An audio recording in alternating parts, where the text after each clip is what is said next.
متقبل. اللهم صل وسلم على نبينا محمد. اللهم صل وسلم على نبينا محمد. اللهم صل وسلم على نبينا محمد. اللهم يسر ولا تعسر وبتمم بالخير. اللهم amin. Amma ba'd. Alhamdulillah, kita bertemu lagi pada malam ini dalam ayat surah dan larangan. InsyaAllah kita sambung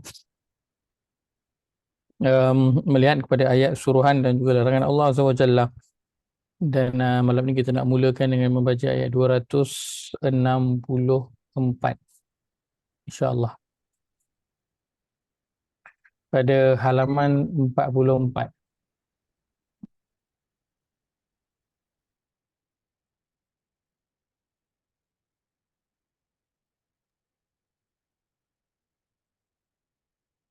Baik.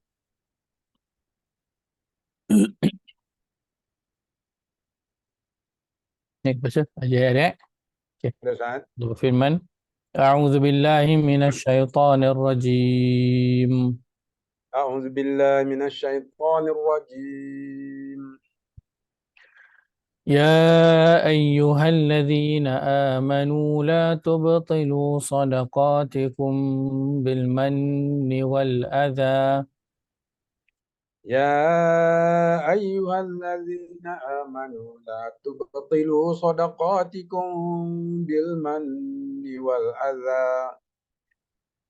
كالذي ينفق ماله رئاء الناس ولا يؤمن بالله واليوم الآخر كالذي ينفق ماله رئاء الناس ولا يؤمن بالله واليوم الآخر. فمثله كمثل صفوان عليه تراب فأصابه فمثله كمثل صفوان عليه تراب فأصابه وابل فتركه صلدا فأصابه وابل فتركه صلدا.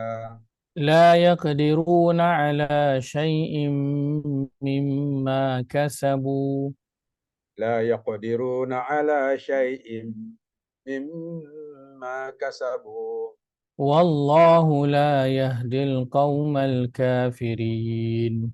والله لا يهدي القوم الكافرين. Terjemahan. Wahai orang-orang yang beriman, jangan rosakkan pahala amal sedekah kamu dengan perkataan berbangkit-bangkit dan kelakuan yang menyakiti. Seperti rosaknya pahala amal sedekah orang yang membelanjakan hartanya kerana hendak menunjuk-nunjuk kepada manusia, yakni riya, dan ia pula tidak beriman kepada Allah dan hari akhirat. Maka bandingan orang itu ialah seperti batu licin yang ada tanah di atasnya. Kemudian batu itu ditimpa hujan lebat, lalu ditinggalkannya bersih, licin, tidak bertanah lagi. Demikianlah juga halnya orang-orang yang kafir dan riak itu. Mereka tidak akan mendapat sesuatu pahala pun dari apa yang mereka usahakan. Dan ingatlah, Allah tidak akan memberi petunjuk kepada kaum yang kafir. Baik. Bermula pada ayat yang ke-261 pada halaman ini hingga nanti ayat yang ke-274. Lebih kurang 3 halaman nanti akan bercerita tentang infak, ganjarannya dan larangannya yang perlu dijaga ketika mana berinfak. Dan kita nak melihat sebelum itu sebentar pada ayat yang ke-269, betul?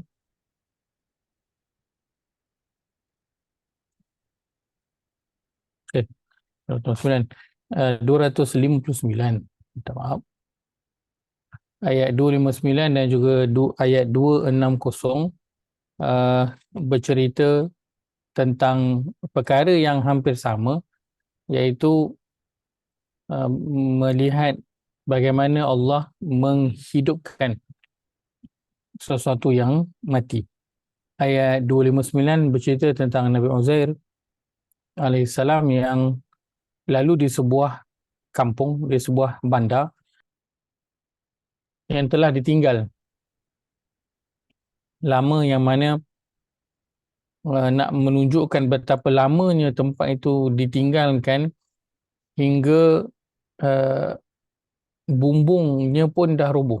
Bumbungnya tu dah roboh dan binaan dinding jatuh di atas bumbung. So maksudnya bumbung jatuh dulu, kemudian bumbung jatuh dulu, okeylah kan.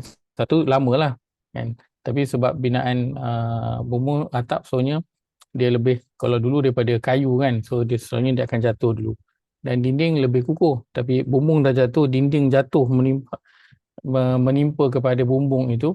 So nak tunjuk betapa lama tempat itu ditinggalkan. Dan kemudian berkatalah Uzair kan, qala anna yuhyi hadhihi Allahu ba'da mautiha. Bagaimana Allah akan menghidupkan semula negeri ini sesudah matinya. Sebab tempat itu dah rosak, teruk, habis dah. So dia tanya macam mana nanti Allah nak menghidupkan kembali. Lalu Allah pun mematikanlah dia selama 100 tahun dan seterusnya. Ketika dia dihidupkan kembali, dia rasa dia macam baru dia tidur separuh hari ataupun sehari, tapi dia telah ditidurkan selama 100 hari. Dan di penghujungnya, bukan 1 hari, 100 tahun. 100 tahun. Dan di penghujungnya Allah, lelaki itu akhirnya menyebut, a'lamu anna Allah ala kulli syai'in qadir. Sekarang aku mengetahuinya dengan yakin, sesungguhnya Allah Maha Kuasa atas tiap-tiap sesuatu.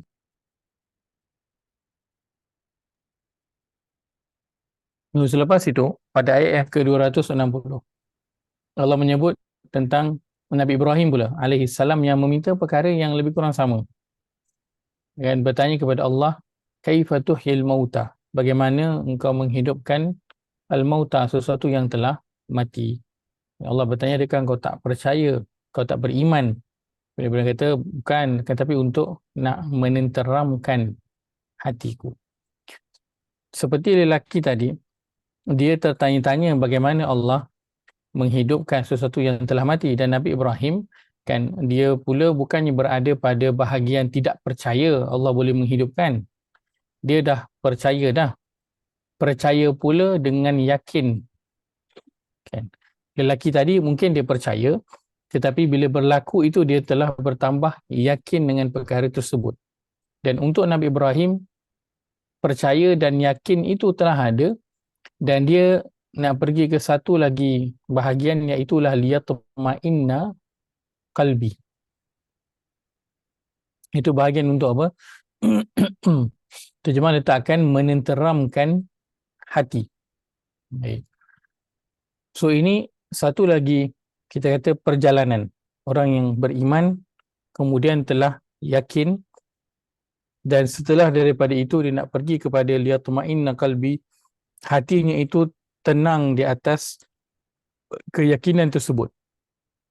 Dan liyatma'inna qalbi ini ini bahagian yang akan menjadikan seseorang itu terus percaya dengan jalan yang diambilnya. Dia tidak lagi akan terfikir-fikir, tidak lagi akan goyang, tidak lagi akan termakan dengan perkataan orang. Walau apa pun yang dia terpaksa hadapi di atas jalan tersebut. Kerana hatinya telah bukan saja beriman dan juga yakin, tetapi hatinya telah tenteram, tenang berada di jalan itu. Walaupun di hadapannya jalan itu adalah jalan yang tidak menarik untuk dilalui, kan, jalannya itu mungkin tanah merah, berbatu-batu, tetapi hatinya telah tenteram begitu. Itu yang kita lihat pada diri para sahabat, kan, mereka berada dalam sebahagian daripada mereka, kan, berada dalam keadaan yang susah, dan sebahagian lagi sangat-sangat susah. Akan tetapi itu tidak menjadi satu isu kepada mereka. Dan hingga kan pernah suatu ketika ketika para sahabat sedang bersolat bersama dengan Nabi SAW, lalu tiba-tiba seorang daripada makmum itu jatuh. Hingga selesai daripada solat, dibangunkanlah dia, kan? Dia akhirnya sedar, dah dipengsan. Kemudian ditanya kenapa engkau jadi begitu. Dia kata sebab aku lapar sangat, kan. Di singkap bajunya dia telah mengikat batu di perutnya untuk tahan lapar, dan itu pun tak dapat tahan hingga dia pengsan kerana memang dah tak larat sangat. Akan tetapi itu tidak menjadikan mereka terpesona dengan apa yang berada di luar, yang berada pada orang-orang Yahudi ataupun orang-orang Quraisy yang di Mekah itu. Tidak mengiurkan mereka kerana mereka telah tenteram hatinya berada di atas jalan agama ini. Walaupun mereka tahu keadaannya itu adalah susah. Berbeza nanti dilihat pada waktu yang sama di Madinah itu juga ada satu kumpulan yang mereka telah menjadi seorang Muslim, kan, akan tetapi tidak ada keyakinan dan hatinya juga tidak tenteram berada di atas jalan itu. Maka matanya melilau ke kiri dan juga ke kanan mencari apa yang boleh diperolehi, sedang kan kantungnya telah penuh tetapi matanya terus melihat ke kiri dan juga ke kanan, apa lagi yang boleh diambil untuk ditambahkan lagi ke dalam kantungnya. Dan itulah yang telah berlaku kepada orang-orang munafik wal'iyadzubillah, yang hatinya menjadi berbolak-balik apabila berada di atas jalan ini. Dan ia menjadi satu cabaran pada setiap orang hingga pada diri kita sendiri, yang kadang-kala kita dalam nak melakukan kebaikan ataupun nak menjadi baik, kita kadang-kala ke kiri dan juga ke kanan. Ada waktu yang okey, ada waktu yang tak berapa nak okey. Maka kita mintalah kepada Allah SWT agar Allah memberi ketenteraman kepada hati ini, liyatma'inna qalbi. Dan mudah-mudahan usaha kita mendekatkan diri dengan Al-Quran ini Allah kurniakan kepada kita ketenteraman hati atas ujian dan cabaran yang kita hadapi dalam nak beragama. Ujian dan cabaran dalam nak beragama. Kerana itu yang menjadikan hati seorang itu akan terus tenteram di atas agama ini. Dan itu yang Allah sebutkan, ala bizikrillah tatma'innul qulub. Ketahuilah dengan peringatan daripada Allah hati akan menjadi tenang, iaitu dengan semakin dekat dengan Al-Quran. Setelah daripada ayat ini, ayat 290 ini, mulalah masuk cerita tentang infak, iaitu pada ayat 261.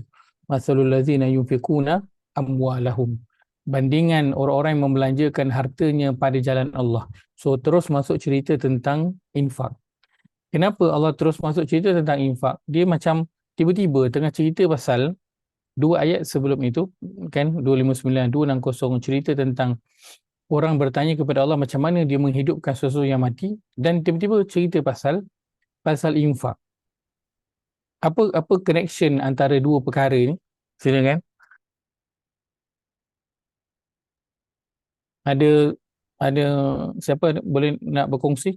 Ada apa connection ataupun sesuatu yang boleh kita nampak antara dua perkara ini? Orang mati dah tak boleh berimpak, tapi bila dia mati dia minta dia nak pergi ke dunia semula untuk berimpak. Sebelum mati tak berinfak, tapi bila dah mati nanti itu yang diminta, insya-Allah, untuk nak berinfak. Baik, insya-Allah. Lagi ada kan? Ada, silakan. Tentang tuhyil mauta, dan kemudian tentang infak. Silakan, ada?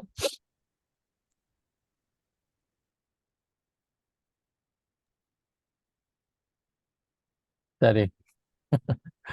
Baik. Kalau kita melihat pada dua ayat ni tadi, kan, yang bercerita tentang bagaimana Allah menghidupkan, dan setelah itu Allah bercerita tentang infak.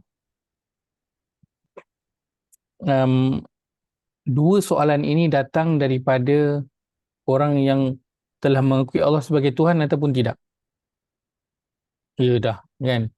Dua orang ini, iaitu disebutkan Nabi Uzair dan juga Nabi Ibrahim, soalan itu datang daripada dua orang yang mengakui Allah Azza wa Jalla sebagai Tuhan. Dan apa yang mereka sedang nak lakukan? Mereka nak menguatkan keimanan, keyakinan mereka kepada Allah Azza wa Jalla. Maka ditanyalah dua soalan ini dan mereka menghadapilah situasi tersebut. Dan selepas itu Allah bercerita tentang infak. Maka seolah-olah nak beritahu, kan, jika seorang itu nak mengukuhkan keimanan dan keyakinan kepada Allah Azza wa Jalla, maka caranya ialah dengan berinfak. Caranya ialah dengan berinfak. So ini bagaimana cara yang nak, kerana kita kan, kita nak minta kepada Allah, ya Allah, tunjukkanlah aku macam mana kau menghidupkan yang mati, kan. Kadang-kala tak dapat. Bukan kala tak dapat, memang tak dapat lah, kan. Dan kita ada tak dengar cerita orang yang kata, ya Allah, kalau kata Al-Quran ni benar, kan, tunjuklah dekat aku. Ataupun kalau agama ni benar, tunjuklah dekat aku. Dia menunggu, kan, sesuatu berlaku, tapi tak ada. Ataupun orang yang, ya Allah, tunjukkanlah sesuatu, dia pun selaklah Quran, kod-kod, kan, nak menjawab persoalannya dan sebagainya. Tapi perkara itu tidak berlaku. Dan Allah sebutkan bagaimana cara nak mendapatkan keimanan dan juga keyakinan kepada Allah Azza wa Jalla. Allah sebutlah ia didapati dengan infak. Dan mesti kita pun tanya, macam mana pula lah dengan infak boleh dapatkan keyakinan dan juga keimanan kepada Allah. Macam mana? Macam mana pula? Kan kita kalau boleh nak biarlah nampak ada satu sign yang khas untuk kita. Kan? Tiba-tiba pokok tu tak bergoyang, tiba-tiba dia jadi bergoyang ke. Kan? Kita kan nak yang macam tu lah. Kan? Ataupun pergi kat umrah, pergi kat Kaabah tu nampak tiba-tiba ada benda putih terbang ke, kan, macam malaikat. Kita nak yang begitu, nak nampak keyakinan. Tapi Allah menyebutkan tentang infak untuk iman dan juga yakin kepada Allah Azza wa Jalla. Kenapa infak? Khusus kalau sebut tentang yunfiquna amwalahum, tentang berinfak harta. Tadi saya dah salah bagi dah kan. Bagi pandangan yang ini saya rasa dah macam bila orang ni berinfak, dia sanggup melepaskan apa yang dia sayangi untuk lebih kepada apa yang Allah beritahu dia.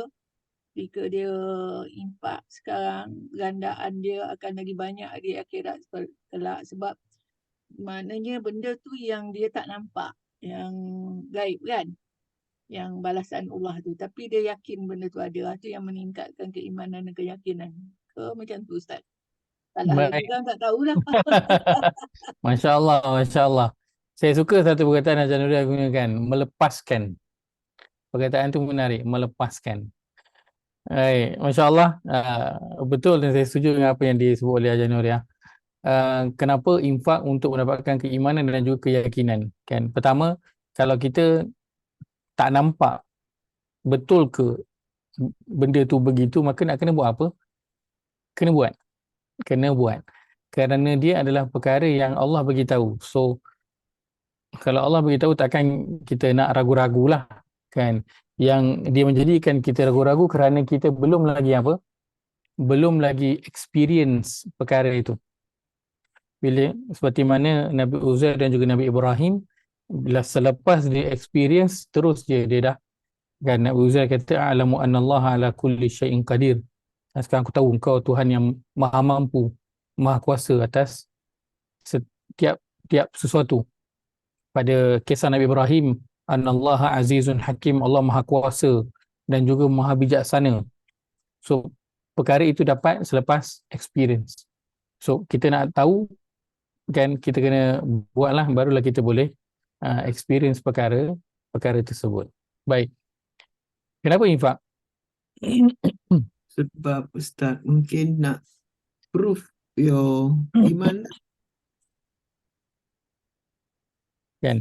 So itu yang dia bagi pada ayat yang Allah seru kepada orang beriman untuk berinfak. Kerana infak dia adalah kita melepaskan apa yang kita nak kerana mengutamakan apa yang Allah nak. Melepaskan apa yang kita nak kerana mengutamakan apa yang Allah nak. Baik. Dan kenapa dia adalah infak dan khususnya adalah harta? Kerana bila seseorang itu ada harta, dia rasa selamat, betul tak?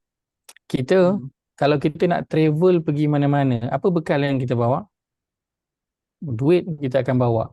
Dan bila kita ada duit, kita tak kisah untuk nak pergi mana-mana, betul tak? Yeah. Kita tak kisah. Sebab as long as kita ada duit, kita rasa kita boleh survive. Kan? Kita tak kisah untuk nak bawa bekal makanan ke apa ke, kita tak kisah, berbanding dengan duit. So kita ada duit, kita rasa kita akan survive. Letaklah kita di mana-mana pun. Maka kenapa berinfak dan utamanya dengan duit? Kerana nak menghilangkan kebergantungan kita kepada sesuatu.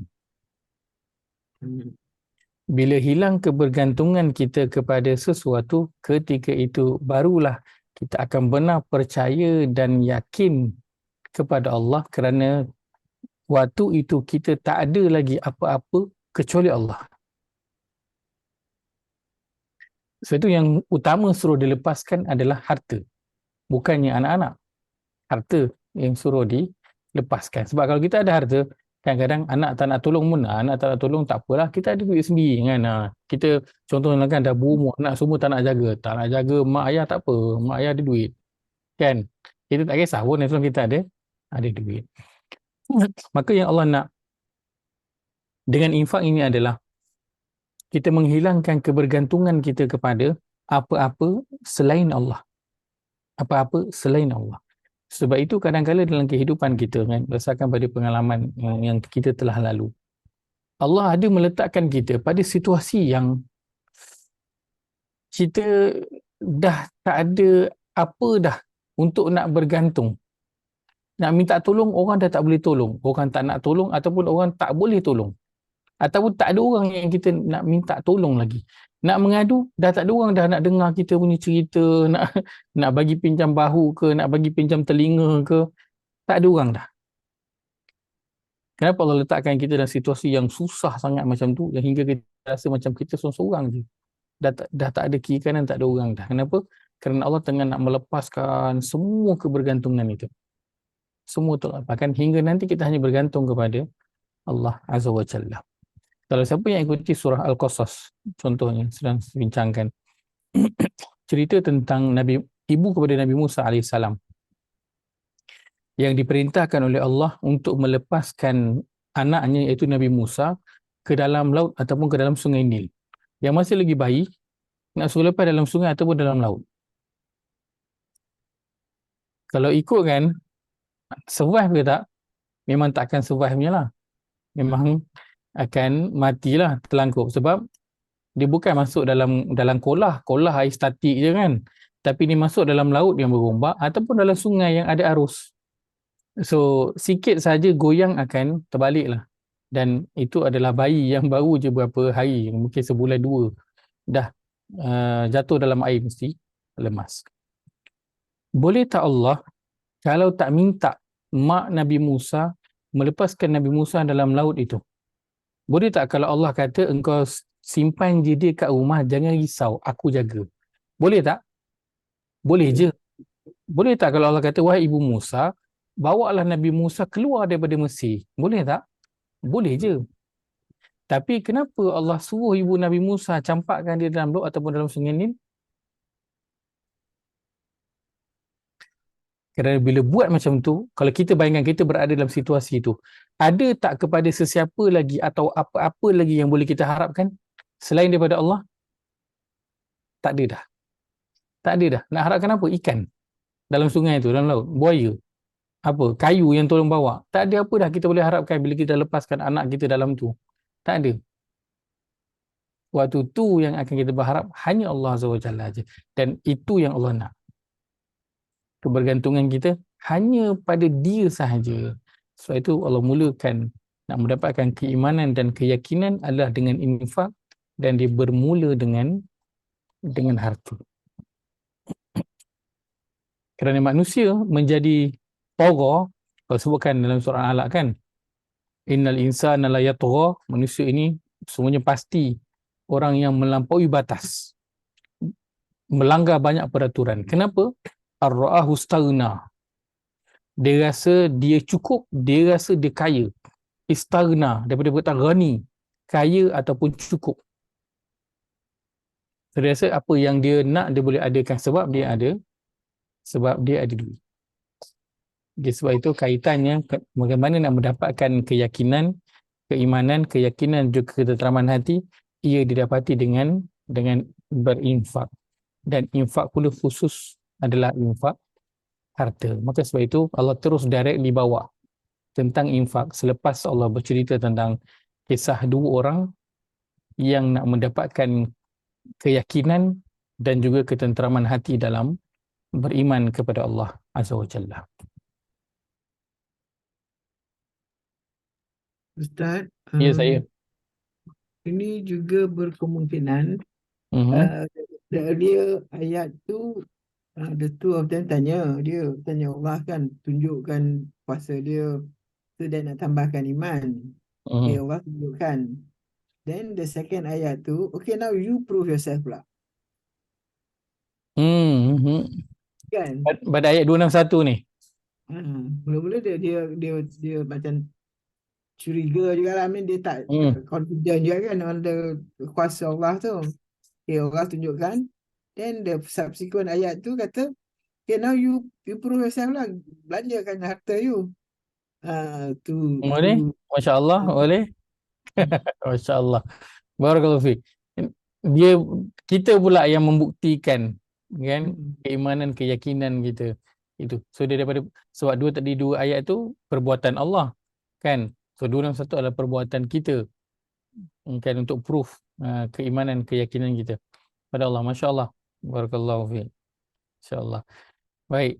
Maka sebab itu infak menjadi salah satu perkara utama kan, kita dah sebut sebelum ni, tunjang utama dalam agama kan.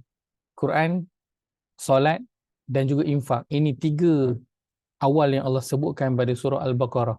Tak boleh lari kan. Lepas solat je Allah terus sebut infak. Sebelum Allah sebut puasa, sebelum Allah sebut zakat, pergi haji, Allah sebut tentang infak. Selepas daripada puasa.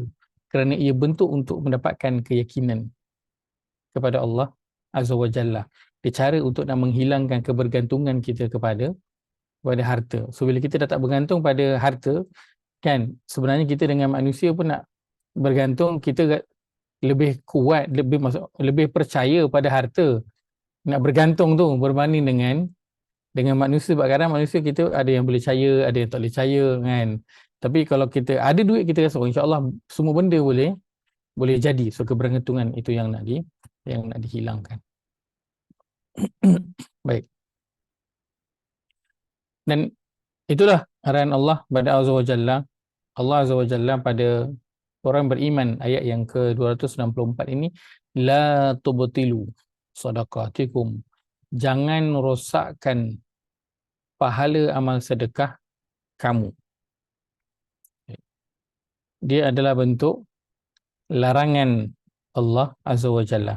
So ayat 264, larangan Allah kepada orang beriman agar jangan membatalkan pahala mereka itu bil manni wal adha, dengan dua perkara, iaitu al manni membangkit, mengungkit.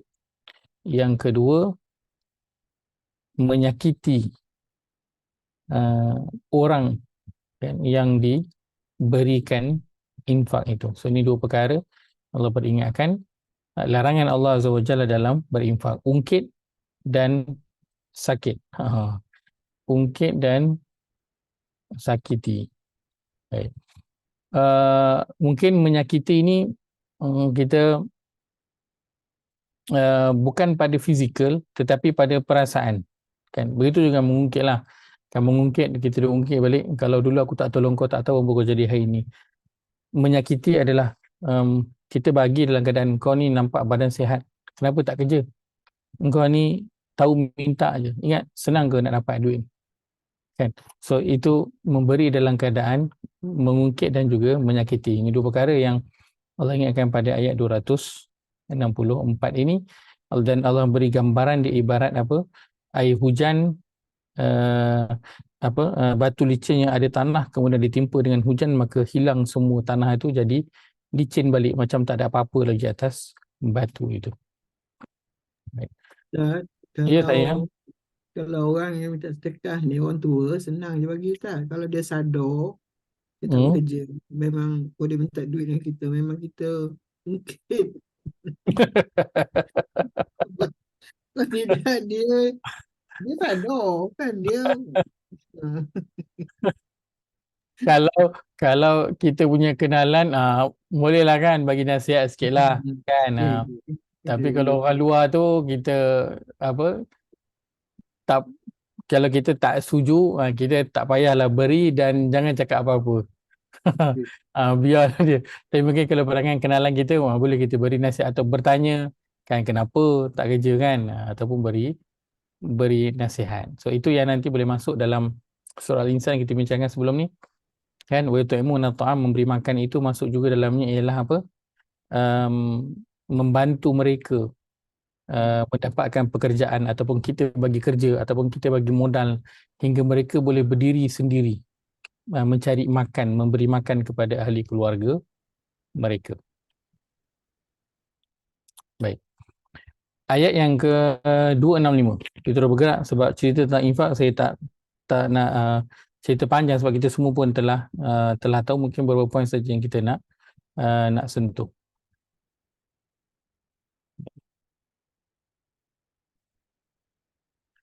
So ayat 265 bercerita tentang ganjaran daripada berinfak. Begitu juga ayat 266. Right. Kita melihat pada ayat 267. Ayat 267 kita nak baca ayat 267 halaman yang ke-45 juga berkaitan dengan infak juga. AJ ada? AJ ada unmute ke? Ya, Ustaz. Ya, dia baik. Allah firman, A'udzu billahi minasyaitonir rajim. A'udzu billahi minasyaitonir rajim. يا أيها الذين آمنوا أنفقوا من طيبات ما كسبتم. يا أيها الذين آمنوا أنفقوا من طيبات ما كسبتم. أنفقوا من طيبات ما كسبتم ومما أخرجنا لكم من الأرض. أنفقوا من طيبات ما كسبتم ومما أخرجنا لكم من الأرض. ولا تيمموا الخبيث منه تنفقون ولستم بآخذيه. ولا تيمموا الخبيث منه تنفقون ولستم بآخذيه إلا أن تغمضوا فيه. ولستم بآخذيه إلا أن تغمضوا فيه. واعلموا أن الله غني حميد. واعلموا أن الله غني حميد. Terjemahan. Wahai orang-orang yang beriman, Belanjakanlah pada jalan Allah sebahagian dari hasil usaha kamu yang baik-baik dan sebahagian dari apa yang kami keluarkan dari bumi untuk kamu. Dan janganlah kamu sengaja memilih yang buruk daripadanya lalu kamu dermakan atau kamu jadikan pemberian zakat. Padahal kamu sendiri tidak sekali-kali akan mengambil yang buruk itu kalau diberikan kepada kamu, kecuali dengan memejamkan mata padanya. Dan ketahuilah sesungguhnya Allah Maha Kaya lagi sentiasa terpuji. Baik. Ayat 267. Allah menyuruh sekali lagi orang yang beriman. Kali ini dalam bentuk suruhan, itulah anfiqu. Tadi dalam bentuk larangan dan ini dalam bentuk suruhan. Anfiqu, berinfaklah. Baik. Sebelum ini, ayat sebelum ini, tadi pada ayat 261 tadi, 262, 263 sampai ayat 264, Allah mengingatkan orang beriman tentang perkara yang akan membatalkan sedekah. Dan sekarang baru sampai suruhan untuk nak bersedekah. So Allah cerita dulu kan, ya allazina amanu la tubtilu shadaqatikum bil manni wal adha. Orang beriman jangan membatalkan sedekah kamu dengan mengungkit dan juga menyakiti. Ya. So Allah cerita tentang larangan dulu, lepas tu Allah baru cerita tentang suruhan dulu. Kenapa bentuknya begitu? Kenapa Allah tak letakkan wahai orang beriman berinfaklah, kemudian barulah cerita tentang tapi jangan infak, jangan batalkan infak itu dengan sekian-sekian. Kenapa Allah sebut tentang larangan dulu kemudian baru suruhan? Silakan, kalau siapa nak berkongsi.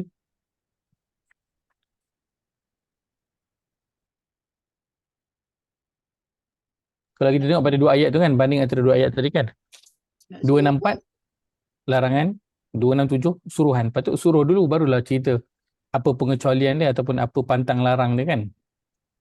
Satunya Ustaz je nak suruh jadi abrar, al-abrar. Cara dia orang cara dia orang beri sedekah. Yang keduanya dia nak suruh buat tu kerana nak buat tu semata-mata kerana Allah dan ikhlaskan hati dia. Baik, Najat al-Abrar suruh buat dia itu ikhlas hanya kerana Allah. Baik. Lepas tu dia tak nak bila kita bersedekah nanti membazir macam tu je, tak ada apa yang ganjaran yang kita dapat. Baik. Itu adalah yang saya dapat. Tak tahulah Ustaz. Yang lain tak bersuara. Okey. Baik, yang lain silakan. Tadi Ajana sebutkan Allah nak ingatkan agar ikhlas dan jangan rugi selepas daripada berinfak itu. So Allah bawakan tentang larangan dulu kemudian baru suruhan.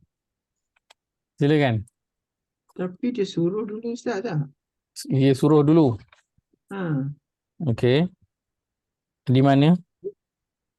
Ayat 261 tu kan dia kata dia bagi gambaran lah orang yang infakkan harta ni. So that means macam menyuruh juga lah tak? Itu kalau kita tengok pada yang jelas suruhan ataupun larangan tak adalah pada ayat 261 tak ada. Ayat 262, 263 tak ada. Dia bagi gambaran. Satu tu saya tengok macam kenyataan je lah. Pernyataan, betul. 261, 263 pernyataan. Tidak ada suruhan ataupun larangan di situ. Ayat 264 tu lah dia terus larang. 264 jelas terang dia larang. Ada larangan dalam berinfak tu. Tadi saya nak tanya mana ayat suruhan ini, mana ayat larangan, nampak ayat larangan je. 262 Ustaz, dia bagi gambaran apa ni, okay, dia 262 dia bagi gambaran yang dia bagi ni kan, dia bagi reward lah. 261 261 reward, 262 bagi reward. ada larangan dan juga reward juga. Dia entice kita dulu to say, bagi tunjuk apa reward dia, and then baru dia dia dia suruh. Dia larang kan? Dia suruh Dia larang, bawah tu larangan. Okay, kemudian ni ayat 21 tu seolah menarik perhatian tentang untungnya berinfak. Itu banyak mana ganjaran berinfak baik. So masuk dalam yang Ajar Yuk sebut tentang reward. Ini dulu. Okay, so kira Allah sebut reward. Lepas tu larangan. Hmm. Lepas tu suruhan. Hmm. Okay, baik. So ni bentuk dia. Kan? Suruhan diletakkan di belakang. Cara dia nak menyampaikan suruhan itu, nak menyuruh kita buat sesuatu tu, dia macam duduk cerita dulu. Lepas tu baru dia masukkan sikit-sikit kita dah percaya tu dah attracted. Barulah dia larang dan disuruh. Kan, insyaAllah. So daripada sikit pemerhatian kita pada beberapa ayat ni, ayat cerita pasal infak ni, antaranya kita dapat macam mana cara Allah nak nak menyuruh, tetapi dia tak bawa dengan suruhan tu dulu. Dia bawa dengan cerita-cerita dulu, cerita tentang nanti benefit dia apa dan sebagainya. Kemudian cerita macam nanti kalau dah infak jangan buat macam ni. Kemudian barulah suruhan untuk berinfak. Kan? So dia cara macam mana nak menyampaikan satu suruhan tapi mungkin orang tu tak rasa sangat macam dia adalah satu suruhan. So ni adalah seni dalam berdakwah, seni dalam berkomunikasi dengan anak-anak ke, dengan pekerja ke, kan, dengan orang. Bila kita nak menyuruh, mengingatkan sesuatu, sebab kadang-kadang ada orang yang kita boleh directly cakap jangan buat macam ni, ataupun kita boleh cakap buat macam ni. Macam boleh direct cakap solat, pergi solat, macam tu kan. Tapi mungkin ada orang yang dia tak boleh macam tu. So bercerita dengan reward dulu, kan, biar dia seronok dengan tentang perkara itu. Kan, dan benda tu kalau kita buat kat anak-anak sukalah, kan, cerita contoh kesan ataupun tunjuk contoh orang yang dia belajar, dia rajin belajar, kan, dia lulus exam, sekarang dia jadi apa, contohnya lah, kan. So bila nampak yang tu, dia akan jadi macam anak-anak tu, dia seronok lah untuk nak belajar. So Allah mula dengan cerita, reward dulu, kemudian larangan, dan kemudian pada suruhan. Allah buat selalu memujuk, Ustaz. Dia pujuk kita perlahan-lahan. Allah buat selalu memujuk. Ustaz, dia bukan saja seni ni Ustaz, ini protokol. Protokol. Masya Allah. Kan? Boleh buat, gunakan ini jadi kaedah kita dalam nak bercakap ataupun dalam nak mengajak orang buat baik, ataupun dalam nak memberi teguran ataupun cara nasihat. nak mengikat, Ustaz. Cara nak mengikat. Cara nak mengikat. Memikat bukan mengikat. Memikat. Cara nak memikat. Pancing dulu. Pancing dulu, betul? Betul. Bagi cerita tu. Psycho. Itu yang kalau orang nak buat skin cepat kaya ke MLM ke, kan, dia tunjuk dulu lah, kan, dapat apa kan. Kau dapat ni, kau dapat ni, ataupun dia tunjuk orang yang dapat ni semua, kan. Lepas tu orang pun jadi lebih tertarik, pancing dulu. Pendekatan berdiplomasi. Masya Allah. Tapi ada diberikan adab menginfak, iaitu bila menginfak jangan mengungkit atau lain amalan yang menyakiti umum. Baik. So mula dengan reward. Tapi dia balik pada soalan saya tadi. Kenapa suruhan diletakkan di belakang? Kan? Larangan diletakkan di depan. Boleh je reward, lepas tu suruhan, lepas tu bentuk larangan ataupun ingatan tentang apa yang don'ts. Kan? Dalam nak berinfak itu. Boleh macam tu, kan? Tapi tetap diletakkan don'ts dia, kemudian do dia di belakang. So apa bentuknya dijadikan begitu. Kalau kita tak bedah ayat ni, tak tahu benda-benda macam ni. Tak nampak kita baca satu ayat. Tak rasa. Saya rasa kenapa suruhan di belakang, kemudian larangan didahulukan ke depan sikit? Ada siapa? Ada idea apa? Pemerhatian? Saya dah habis idea dah. Baik. Ustaz, nak cuba, Ustaz. Silakan. Ustaz, selalunya kalau benda yang Yang disuruh tu dia ambil masa Ustaz. Benda yang disuruh tu kalau nak kita buat lah kan, dia ambil masa. Kalau larangan tu benda tu orang tu kalau dia dah buat benda tu minta stop, berhenti kan. Mungkin itulah alasan kenapa dilarang dulu benda yang tak baik. Kemudian yang suruh yang baik tu dia takes time sikit nak buat. Itu sebab prosedur dia kena berhentikan yang tak baik tu dulu. Baru slow mengambil masa lah untuk menyuruh sesuatu yang baik pula. Baik, Masya Allah, Masya Allah, Ustaz. barakallahu fiik. Ustaz baru ada idea sikit. Dia nak mensucikan hati kita dulu. Dia nak apa? Menyucikan hati kita dulu. Nak Menyucikan hati kita dulu. kita dulu. Menyucikan hati dulu. Baik, Masya Allah. Ada yang lain? Kalau dalam exam, pensyarah selalu bagi warning supaya jangan buat yang tak betul dulu, nanti kertas tu ditolak. So bagi warning dulu apa yang tak boleh dibuat, lepas tu baru bagi suruhan. Baik. Jadi dia tak buat silap. Dari sudut akademik ni profesor jawab. Ya, betul. Ini pengalaman profesor. Supaya apa? Supaya kalau kata apa, masih ada jawapan walaupun tak tepat, okey lagi berbanding dengan kertas jawapan itu ditolak. Betul tak? Kan? Kalau ditolak memang habis langsung lah. Harapan tak ada langsung dah lah kan? Betul lah analogi tu. Warning mana yang tak boleh buat. Ustaz.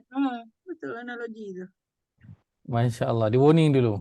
Masya Allah, Masya Allah. Terima kasih banyak, Prof. Masya Allah. Baik.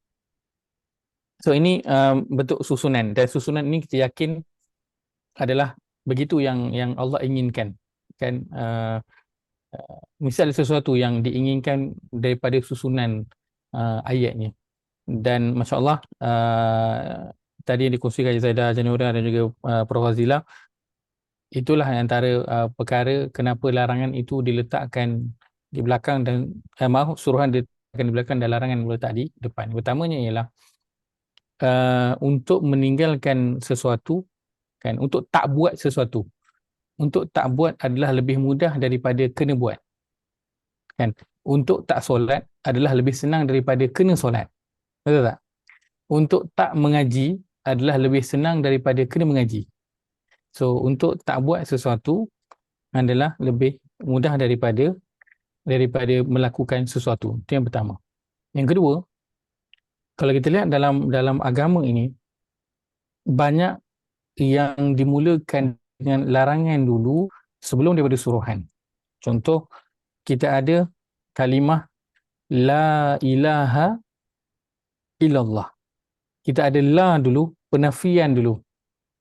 Kita ada menafikan dulu, menolak dulu sesuatu, kemudian barulah ada kita nak melakukan sesuatu. Yang dia berbeza dengan mungkin psikologi orang barat, melarang kalau dengan anak-anak tu kan, jangan cakap jangan. So biar je anak-anak tu buat semua benda kan. So ada betul ada salahnya kan. Akan tetapi dalam agama kita lihat ada banyak larangan-larangan yang disiapkan. Banyak ayat-ayat yang berbentuk larangan. Macam la taqrabu zina. Betul. La taqrabu zina. Ayat sebelum tu banyak la wala ta'kulu amwalal yatama wala banyak la larangan yang dibuat. Kan? Maka kenapa larangan-larangan ini disebutkan dahulu? Okay. Larangan disebutkan dulu supaya nak apa? Bila kita dah start buat sesuatu, yang ini semua kita dah stop dah. Sebab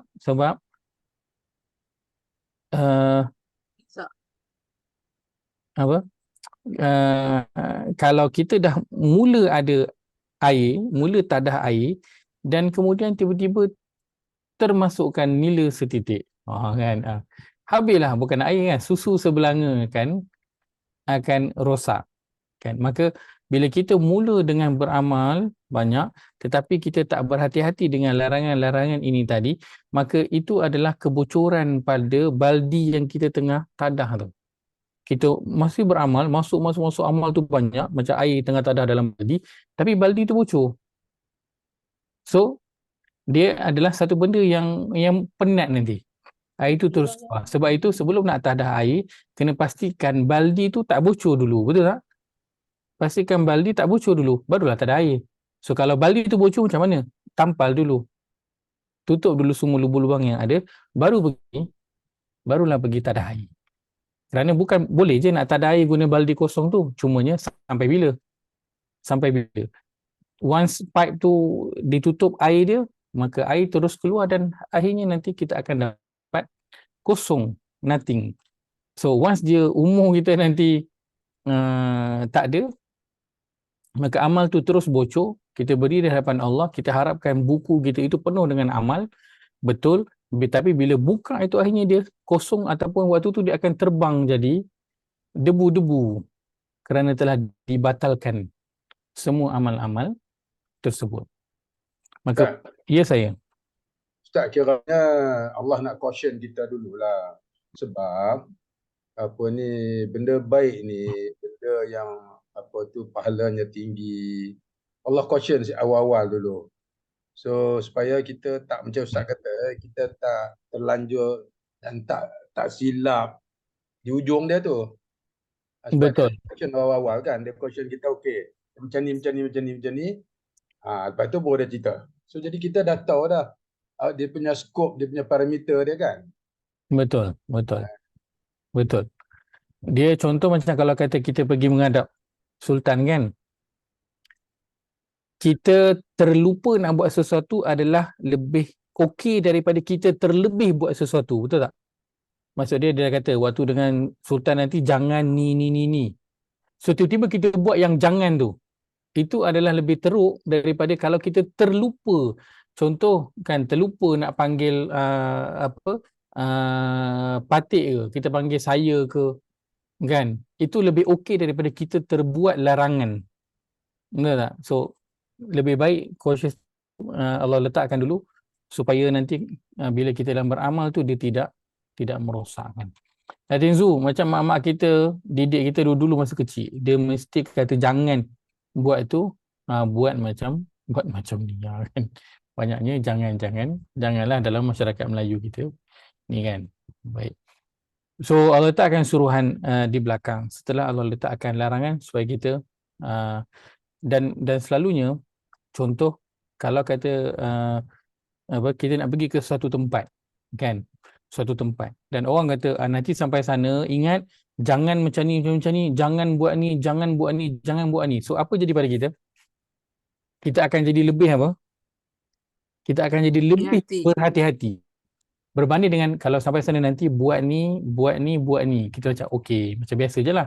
Tapi bila kata sampai sana jangan buat ni, jangan ni. So kita pergi pun akan berhati-hati. So, bila kita nak buat satu pun kita macam boleh ke tak boleh ke tak kita akan fikir panjang bila dah ada jangan sebelum itu yang kita dengar. So itu yang nak disampaikan pada kita. Bukan saja nak suruh berinfak, tapi nak biar perasaan ketika mana berinfak itu kita berhati-hati kerana ini adalah satu amal yang sangat besar. Dan ini tipikal Ustaz, macam tipikal SOP Allah lah kepada umat manusia ni. Contoh kalau macam bulan puasa, sebelum nak puasa dia beritahu dulu, kita boleh buat ini, jangan buat itu, jangan makan, jangan minum, jangan bercerita macam ni, jangan semua jangan. Lepas tu sebelum nak pergi Mekah, sebelum kita nak pergi buat haji, buat umrah Ustaz, jangan nanti nak bawa balik batu, jangan naik itu. Jadi kita pergi sana tu kita lain macam juga. Kalau bawa balik juga tu sah, mesti ada masalah.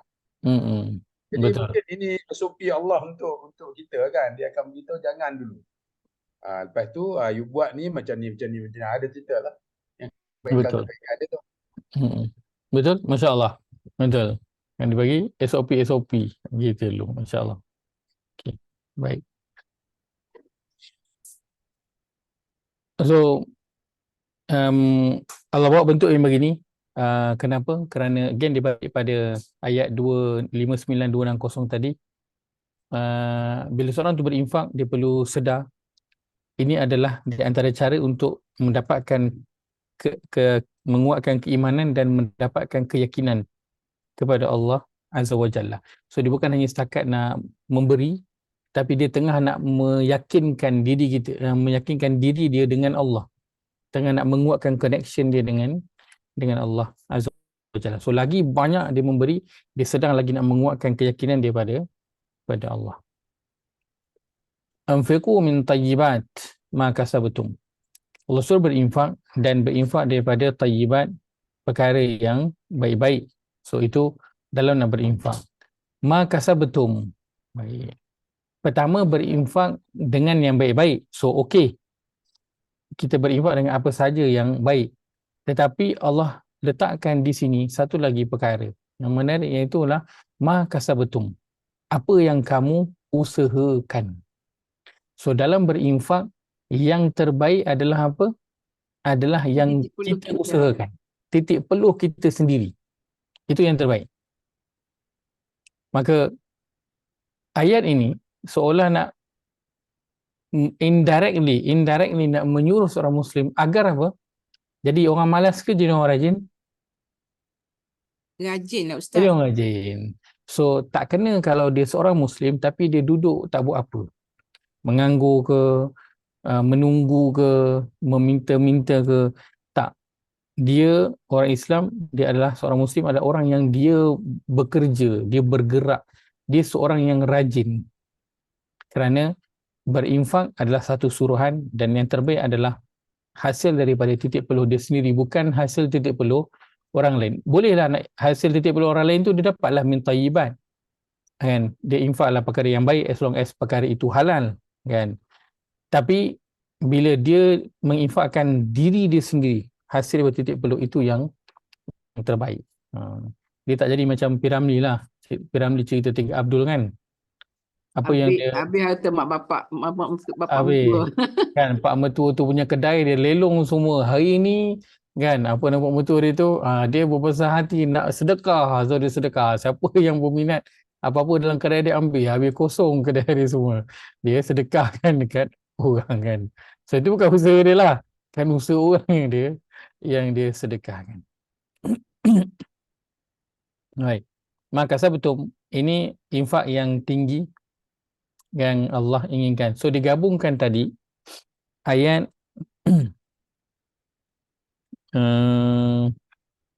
dua ayat 262 tu yang Allah maaf ayat 261 tu, masalul ladzina yunfiquna amwalahum fi sabilillah, perumpamaan mereka yang berinfak dengan harta mereka pada jalan Allah. So berinfak yang pertama sekali dengan apa? Harta. Itu yang terbaik. Okey. Tambahan lagi harta yang apa? Harta yang kita sendiri usahakan. Harta yang kita sendiri usahakan. Dan dikeluarkan di mana? Yang terbaik adalah dikeluarkan fi sabilillah. Dikeluarkan pada jalan Allah. So itu dia punya flow dia. So pertama adalah infak. Kemudian infak itu yang utama adalah dengan harta, dan harta itu adalah harta yang datang daripada titik peluh kita sendiri. Dan kemana disalurkan yang terbaik adalah pada jalan Allah.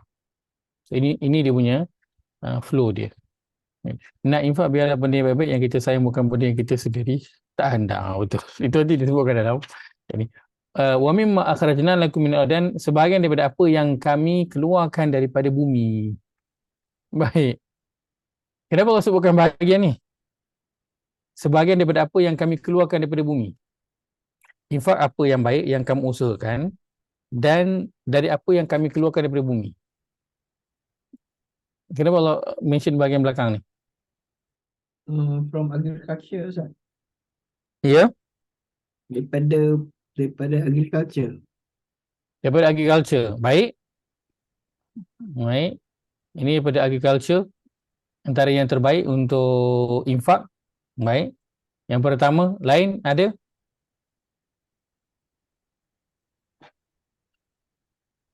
Dah ada. Okey. Baik. Ma kasabatum, apa yang kamu Lombongan Ustaz, lombong. lombong, Ha, hasil melombong. tanah bumi, hasil bumi. Hasil bumi. Okey, Hmm. hasil bumi. Okey. Betul Baik. lah. Lombong timah, semua itulah. Emas. Betul lah agriculture. Semua kan apa petrol ke apa-apalah yang berada di dalam perut bumi ni. Baik. So awal Allah sebut tentang usaha kamu, kemudian apa yang kami keluarkan. So ini dua perkara. Dia dua, apa yang kami keluarkan. Okey. Apa yang kita dapat daripada usaha kita, bukankah itu daripada Allah Azza wa Jalla? Betul. Betul. Daripada Allah juga. Kan? Apa yang Allah keluarkan daripada bumi? Daripada Allah juga. So kalau Allah masukkan yang depan ni, maksud dia berinfaklah daripada apa yang kami keluarkan daripada bumi. Bukankah itu lebih tepat? Kan? Dan merangkumi semuanya lah. Apa yang kita dapat pun daripada apa yang Allah keluarkan lah. Daripada kurniaan Allah lah. Tapi Allah sebutkan di depan ini, makasabatum. Seolah ini usaha kita, ini usaha Allah. Seolah macam tu. Seolah-olah macam tu. Okay. Kenapa Allah letakkan begitu? Kerana Allah nak mengangkat orang-orang yang dia berusaha. Dia berusaha dalam kehidupan dia. So, kita sebagai seorang yang beriman dan bertawakal kepada Allah, kita menyerahkan semuanya kepada Allah. Dan orang yang sebenar-benar tawakal ialah orang yang dia keluar berusaha. Dan perkara ini disebutkan dalam hadis, Nabi SAW sebutkan Allah paling suka hambanya yang keluar pergi mencari hasil ataupun nafkah. Dan beberapa hadis Allah sebutkan tentang dalam beberapa hadis Nabi SAW sebutkan tentang Allah paling suka harta yang diberikan yang datang daripada kerja tangan seseorang itu. Itu yang paling Allah suka. Hingga seolah Allah menyamakan usaha kita dengan usaha Allah tu, dia macam sama. Kan, infak dengan apa yang kita punya usaha dan kita infak juga apa yang Allah keluarkan. Macam itulah. Kan, macam sama. Kerana Allah nak mengangkat usaha seseorang yang bersusah payah dalam nak mendapatkan nafkah. Baik. Dan Allah sebutkan di belakang ni, wa mimma akhrajna lakum minal ard, dan sebahagian daripada apa yang kami keluarkan daripada bumi ini juga sebagai ingatan kepada kita bahawa apa yang kita usahakan kan itu termasuk dalam bahagian yang Allah Azza wa Jalla berikan kepada kita. So kita boleh berusaha, kita boleh dapat sebanyak mana yang kita boleh nak dapat, tapi itu hanya sebahagian sahaja yang Allah berikan kepada kita. Ada banyak lagi yang Allah simpan. Maka jangan kita merasakan bila kita berinfak itu hasil daripada usaha itulah yang terbaik. So jangan kita rasa hebat dan terlampau berbangga dengan perkara itu. Kerana jika nak dibandingkan dengan apa yang Allah keluarkan daripada bumi, itu jauh lebih banyak daripada apa yang kita dapat daripada usaha kita dan daripada apa yang kita infakkan itu. Ya. Sebab itu Allah asingkan wa mimma akhrajna lakum min al-ard, dan sebahagian daripada apa yang kami keluarkan daripada Ustaz, bila nak berinfak perlu ke selesaikan dulu keperluan tanggungan kita dulu? Ya, betul. Kena selesaikan dulu kewajipan-kewajipan tu, lepas tu barulah berinfak. Tapi ada tak sahabat yang dia berinfak semua dan dia tak tinggalkan apa kecuali Allah dan Rasul? Ada. So itu bergantung pada tahap sinilah. So itu kita sebut tadi, infak dia sedang nak membina apa tujuannya? Membina iman dan keyakinan. Iman, bukan iman saja, iman dan yakin. Dia bukan saja nak membina keimanan, tapi nak membina keyakinan. Ada orang yang mungkin dia percaya tapi dia yakin tu kurang. Kerana beza percaya dan juga yakin. Kita percaya pada orang tu, yes kita percaya, tapi kalau kita yakin dengan orang tu, kita akan boleh hingga serahkan diri kita pada orang tu kerana yakin dia boleh Kalau jaga kita ke apa. kalau yakin tu confirm kita percaya dah. Kalau Betul, percaya tak semestinya kita yakin. betul, betul. Okay. So infak untuk membina iman dan juga yakin, dua perkara. Iman dan juga yakin. Sebab itu ada para sahabat yang dia berinfak dan dia tak tinggalkan apa-apa. Kerana itu dah dia sedang nak membina keyakinan dia. Dan dia telah mendapatkan keyakinan itu hingga dia tak kisah dah. Dia tahu kalau habis, dia tahu nanti Allah akan bagi. Dan dia tahu kalau kata habis pun, kan, dan memang dia tak ada rezeki. Masa dia dah tibalah waktu dia mati. Kerana Nabi sebutkan, tak adalah seorang itu dia akan mati kecuali telah habis semua rezeki dia. Kalau rezeki dia dah habis, waktu tu dia akan mati. So para sahabat, keyakinan daripada Allah, dia tak takut mati sebab lapar ke, susah ke, sebab dia tahu kalau dia mati nanti itu dah memang kerana rezeki dia. Allah dah tuliskan sampai tahap itu. Ada yang susah yang tinggal, dia kata dia tinggalkan waqiah, anak dia siap malam-malam baca waqiah. Dan lain semua Betul? dia dah habis. Betul? Ada tinggalkan surah yang paling famous ialah bila Nabi tanya, kata aku tinggalkan Allah dan Rasul je. Itu yang paling famous lah. Aku tinggalkan Allah dan Rasul je. Itu je. So memang tak ada apa dah yang ditinggalkan. Semua diberikan dah, dia infak kan. Itu kerana mereka tahu infak itu adalah untuk nak membina iman dan juga yakin. So itulah kan kita tengok pada para sahabat, keimanan mereka luar biasa. Keyakinan mereka pada Allah luar biasa. Kenapa? Kerana inilah infak mereka luar biasa. Infak mereka itu adalah luar biasa. Itu banyak cerita adalah tentang infak mereka. Bila sebut hasil bumi, agaknya sebab itulah Allah sebut zakat harta kita kena bayar zakat padi, beras, zakat emas. Betul. Betul. Baik, di belakang tu sebut, dan janganlah kamu sengaja memilih yang buruk. Wala tayammamul khabitha.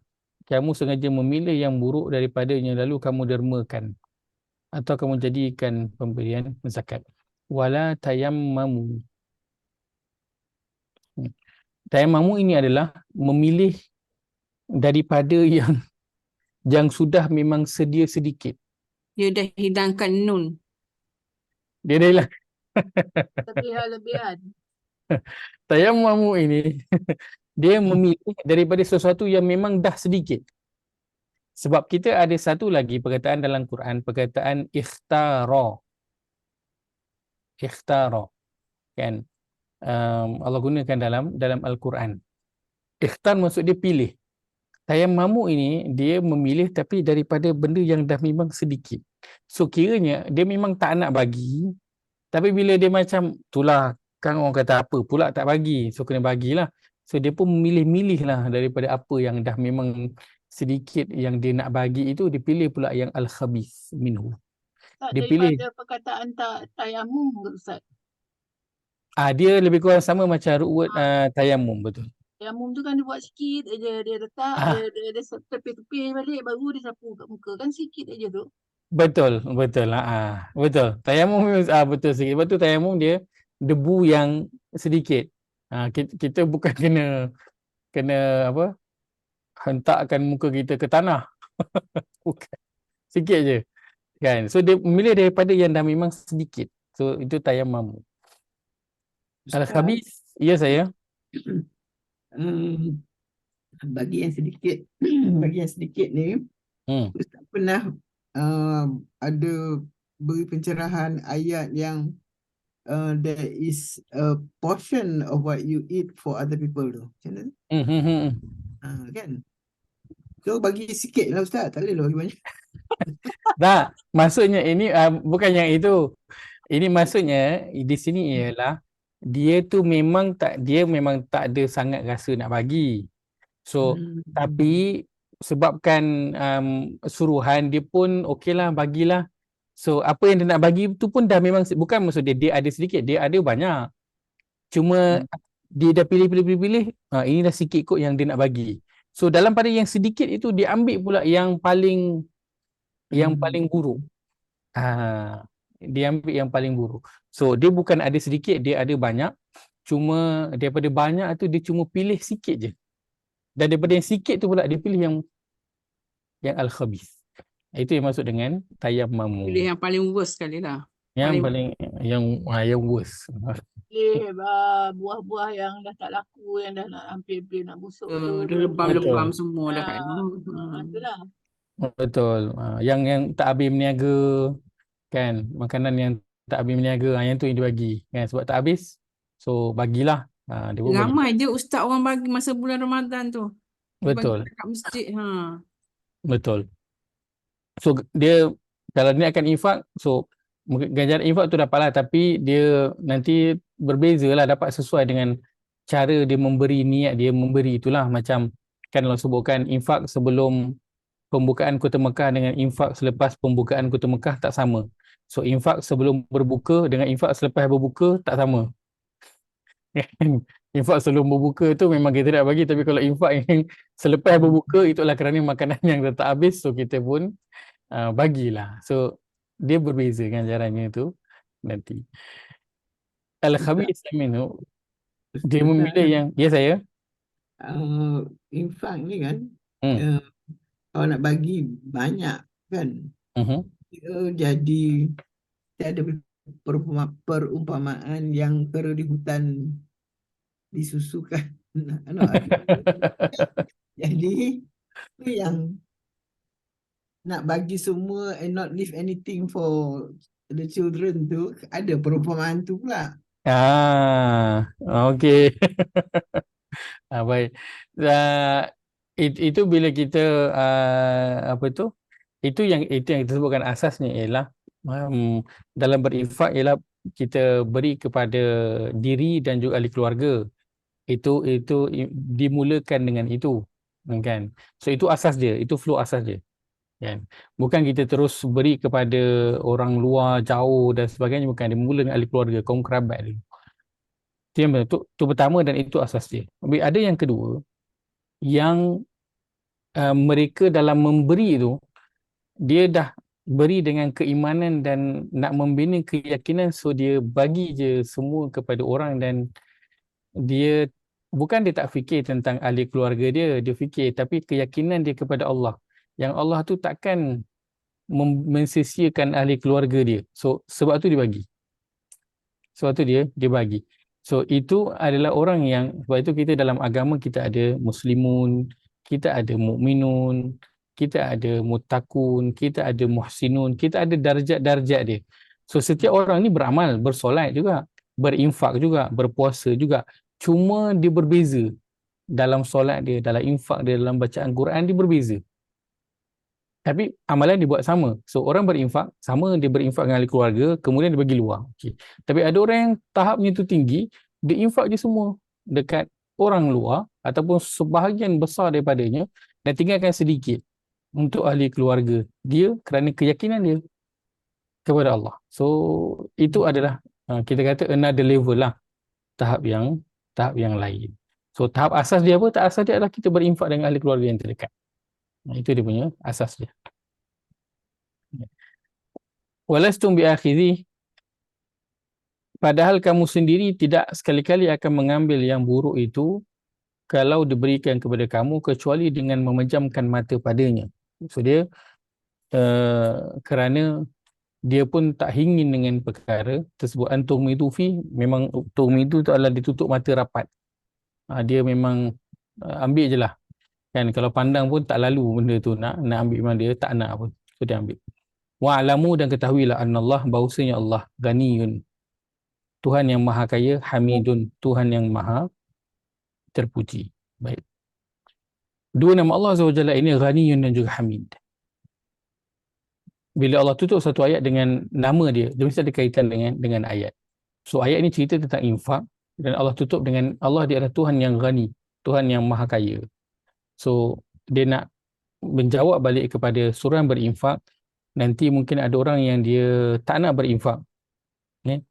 Yang kedua, ada orang yang dia rasa bila dia berinfak itu, dia rasa macam dia memberi sesuatu kepada Allah, ataupun dia rasa dia berjasa kepada agama. Bila dia berinfak tu, dia rasa dia telah berjasa kepada agama. Contohnya kan, macam berinfak ke Palestin contohnya kan, dia rasa macam dia telah berjasa kepada agama ini. So Allah sebutkan Allah, annallaha ghani, Allah maha kaya. So siapa yang tak nak berinfak, terpulang. Allah dah sedia kaya, dia tak perlukan. Siapa yang dia berinfak dengan perasaan dia telah memberi sesuatu kepada Allah ataupun dia telah berjasa kepada agama ini, maka Allah kata Allah ghani.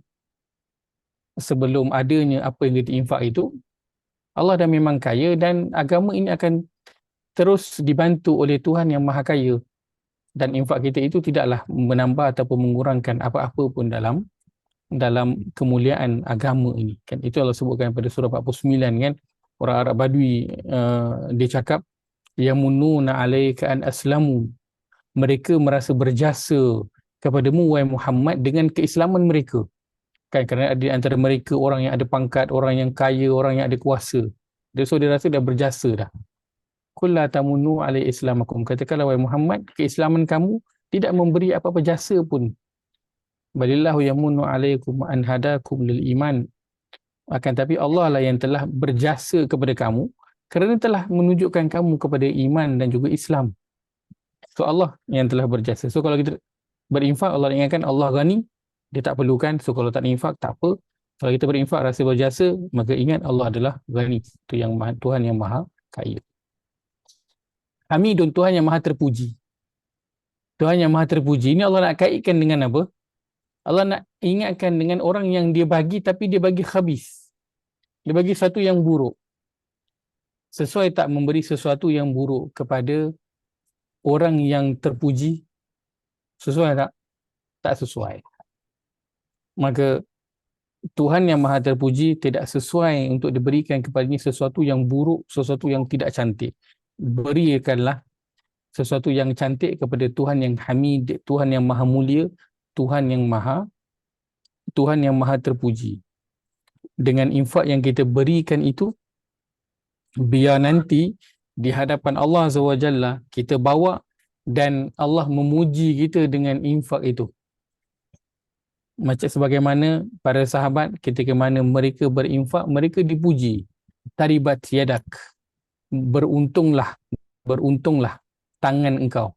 Memang untung besar. So dengan infak itu mereka dipuji dengan apa yang mereka infakkan.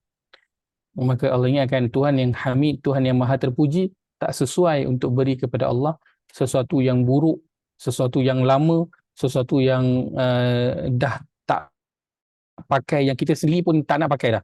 Kalau tak pakai tapi kita sendiri pakai, maksudnya kalau maksud lagi boleh digunakan, kita akan gunalah kan. Ni maksudnya yang kita pun dah memang tak nak pakai dah. Sebab dia buruk dan rosak dan sebagainya. Maka berikanlah kepada Tuhan yang Hamid itu, yang Maha Terpuji, sesuatu yang cantik, sesuatu yang terbaik. So, dua nama Allah Azza wa Jalla Allah letakkan di hujung sebagai ingatan kepada orang yang nak berinfak. Allah menyuruh dan Allah aware akan ada yang tak nak ikut. So, dua nama Allah ini cukup sebagai nak mengingatkan kepada orang yang tak nak dan juga orang yang memberikan sesuatu yang dia sendiri pun tak nak, kan? Agar ingat Allah itu Maha Kaya, tak perlu kepada infak kita pun, dan Allah itu Hamid, yang terpuji, yang mulia, maka tak sesuai dengan sesuatu yang buruk. Umpamanya kalau kita nak bagi hadiah pada Sultan, mesti kita bagi hadiah yang terbaik. Betul. Kalau nak bagi hadiah kat Sultan, kita akan bagi yang terbaik. Kalau kita nak bagi dia contoh, kan, nak bagi handbag, contohnya lah kan, kita tak akan bagi handbag brand yang biasa-biasa, betul tak? Apatah lagi nak bagi handbag yang kita dah tak pakai, confirm lah tak. Kalau kita beli handbag, kita akan beli handbag baru, dan handbag baru tu pun kita tak beli yang brand biasa, kita akan beli yang mahal. Itulah Hamid, Tuhan yang Maha Terpuji, yang Maha Tinggi. Wallahu ta'ala alam. Itu sedikit yang dapat kita ambil pada beberapa ayat yang berkaitan dengan infak ini, hingga nanti ayat yang ke-274, dan selepas itu nanti kita akan terus masuk pada bahagian riba. So Allah bercerita tentang infak, sesuatu yang terbaik yang digunakan dengan harta, dan nanti Allah akan bercerita tentang riba, sesuatu yang paling buruk yang digunakan dengan harta itu. Wallahu ta'ala alam. So sedikit mungkin pada apa yang kita boleh ambil pada malam ini tentang suruhan Allah Azza wa Jalla. Allah nak kita bersihkan dulu diri kita dengan perkara-perkara yang tidak baik sebelum nanti datangnya suruhan. So persiapkan diri dengan membersihkan. Sebab itu larangan-larangan tu untuk kita stop semua buat benda yang tak baik, supaya nanti bila datang suruhan perkara itu mudah untuk nak masuk. Dan maka sebab itu bila nak lakukan satu ibadah, kita digalakkan untuk beristighfar, untuk bertaubat, solat taubat dan sebagainya. Itu untuk bersihkan diri dulu supaya mudah nanti benda-benda lain yang baik itu nak masuk ke dalam diri kita. Allah Ta'ala, mungkin itu sikit berkongsikan pada malam ini, mudah-mudahan ada manfaat. Daripada ambil qawli hadza wa astaghfirullahal azim li wa lakum. Allahumma ja'al hadza jama'ana jam'an marhum.